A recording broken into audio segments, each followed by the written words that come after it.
Hello everyone. Today we will discuss lesson number second. Keep it continue.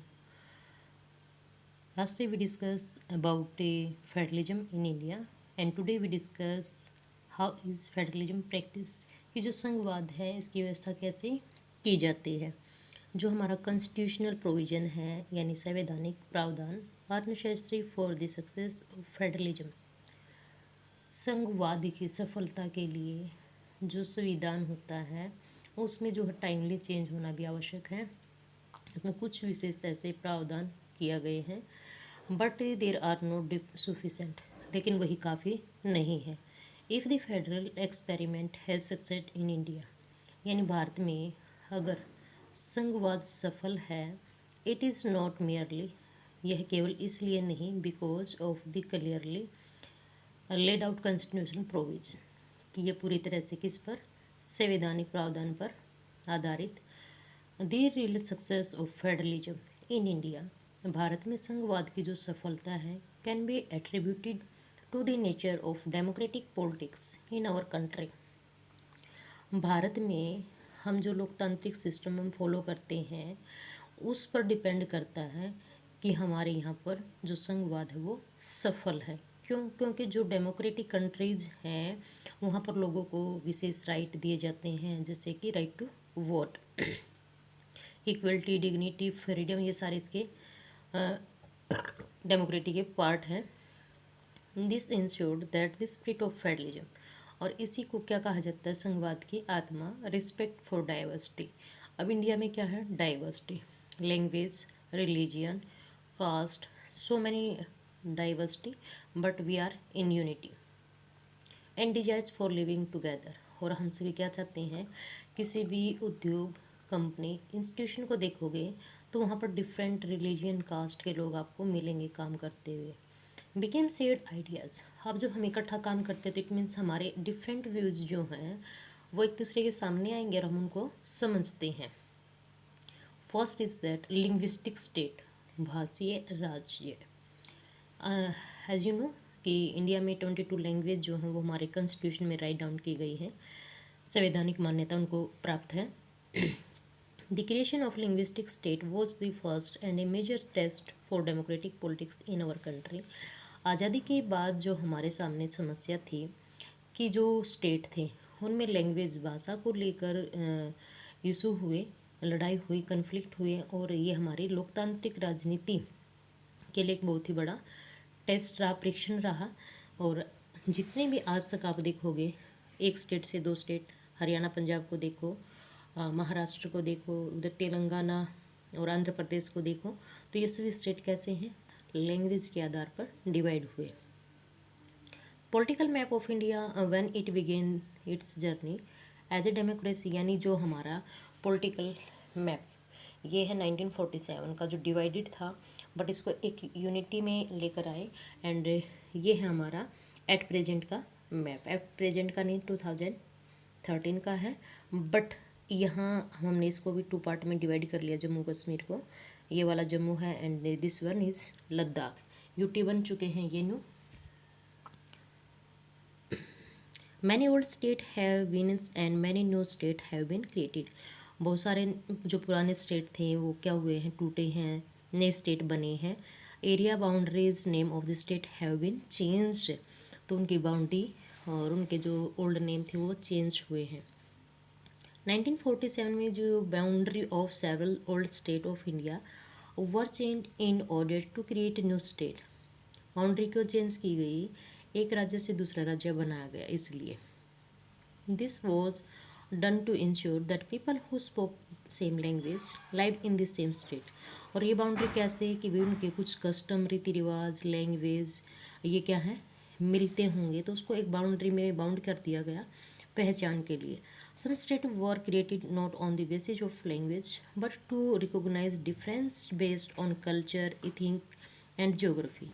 ज़्यादातर state तो language के आधार पर अलग हुए हैं, बट कुछ स्टेट ऐसे भी हैं जो अपनी संस्कृति, जातीयता, भूगोलिक विशेषताओं के कारण क्या बने, अलग। दिस इंक्लूड स्टेट जैसे नागालैंड, उत्तराखंड, झारखंड, ये किसके एग्जाम्पल हैं, जो अपनी कल्चर, इथिंक एंड ज्योग्राफी के कारण अलग पार्ट बने हैं। अब जो उत्तराखंड है ये यूपी से अलग हुआ है। When the demand for the formation of state on the basis of language was raised, यानी जब भाषा के आधार पर अलग राज्य की मांग की गई, some national leaders fear that it would lead to the disintegration of the country. तो जो हमारे राष्ट्रीय नेता थे उनको डर था कि कहीं जो हमारे देश है उसका विघटन ना हो जाए। डिसइंटीग्रेशन मतलब अलग से पार्ट की डिमांड कर ले, अलग से कंट्री की डिमांड ना कर ले। The central government raise linguistic state for some time, और जो केंद्रीय सरकार है इसने भी भाषीय जो मुद्दा था इसको कई बार उठाया। But the experience has shown that the formation of linguistic states has actually made the country more United. लेकिन इससे हमारे देश में क्या बनी है, ज़्यादा यूनिटी स्थापित हुई है। It has also made administration easier, और इससे क्या हो गया, प्रशासन चलाना आसान भी हुआ है। नेक्स्ट इज दैट है लैंग्वेज पॉलिसी, भाषा के लिए जो अलग अलग नीतियाँ बनाई गई। Second test for Indian federation is the language policy. दूसरा परीक्षण क्या किया गया कि भारत में एक अपनी क्या बनाई जाए, भाषा के लिए नीति। और constitution did not give the status of national language to any one language. Hindi was the identify as the official language, यानी जो हमारा कॉन्स्टिट्यूशन है इसमें किसी भी एक लैंग्वेज को राष्ट्रीय भाषा का दर्जा नहीं दिया गया। हिंदी को हमने अपनी आधिकारिक भाषा के रूप में पहचाना, but Hindi is the mother tongue of only 40% of Indians. केवल 40% लोगों की मातृभाषा कौन सी है, हिंदी।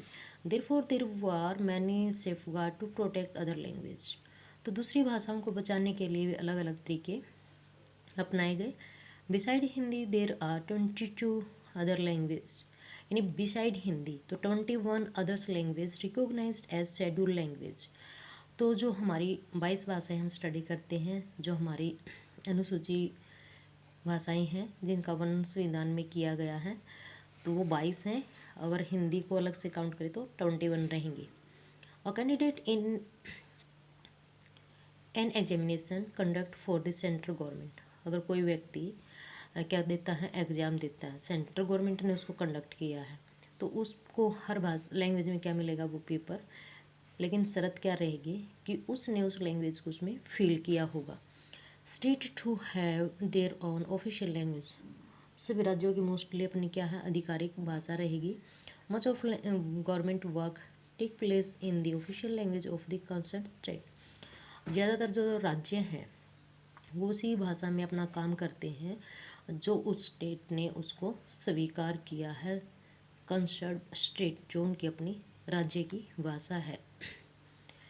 अनलाइक श्रीलंका, जैसे कि श्रीलंका का फर्स्ट लेसन में हमने एग्जाम्पल रीड किया कि वहाँ पर सिंहली और तमिल लैंग्वेज को बोलने वाले क्या थे, 2 ग्रुप बने। तो उन्होंने क्या डिमांड कर ली थी, अलग से राष्ट्र की। तो इस चीज़ से बचने के लिए जो इंडियन लीडर्स थे उन्होंने क्या किया, the leader of our country adopted a very cautious attitude in spreading the use of Hindi. भारतीय जो नेता थे उन्होंने क्या किया कि हिंदी भाषा को लेकर फोर्स नहीं किया, ये उनकी चॉइस पर छोड़ दिया कि जो स्टेट जिस भी लैंग्वेज को चाहे उसको अपना सकता है। According to the constitution the use of English for official purpose was to stop in 1965।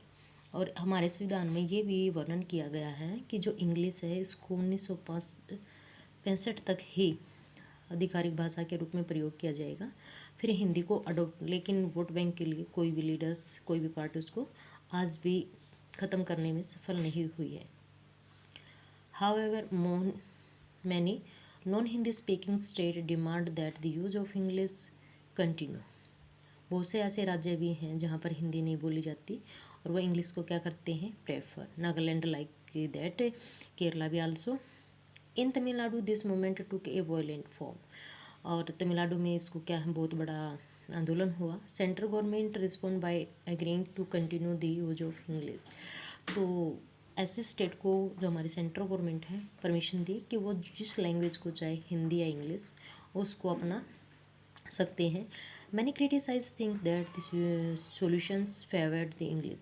बहुत सारे लोगों ने क्या किया, इंग्लिश को क्रिटिसाइज़ भी किया, क्योंकि हमारी जो मदर टंग है वो कौन सी है, हिंदी। तो हिंदी को प्रमोट करने के लिए, बढ़ावा देने के लिए, continue to be official policy of the government of India, तो भारत सरकार को अपनी पॉलिसियों में परिवर्तन करना चाहिए। Promotions does not mean that the central government can impose Hindi on the state where people speak a difference language. यानी प्रमोशन ऑफ हिंदी लैंग्वेज का मतलब ये नहीं है कि केंद्र सरकार किसी भी राज्य को फोर्स करे हिंदी को अडॉप्ट करने के लिए, कि वो केवल हिंदी को ही फॉलो करेंगे। ऐसा नहीं कर सकते, क्योंकि अगेंस्ट हो जाते हैं। यहाँ पर डेमोक्रेसी है। The flexibility shown in Indian political leaders help to country avoid the kind of situation. तो इस प्रकार का जो रवैया भारतीय नेताओं ने अपनाया कि जो जिस भी लैंग्वेज को चाहे उसको फॉलो कर सकते हैं, और यही कारण है कि जो भारत है उसमें श्रीलंका जैसी घटनाएं होने से बच गया। Thank you, have a nice day.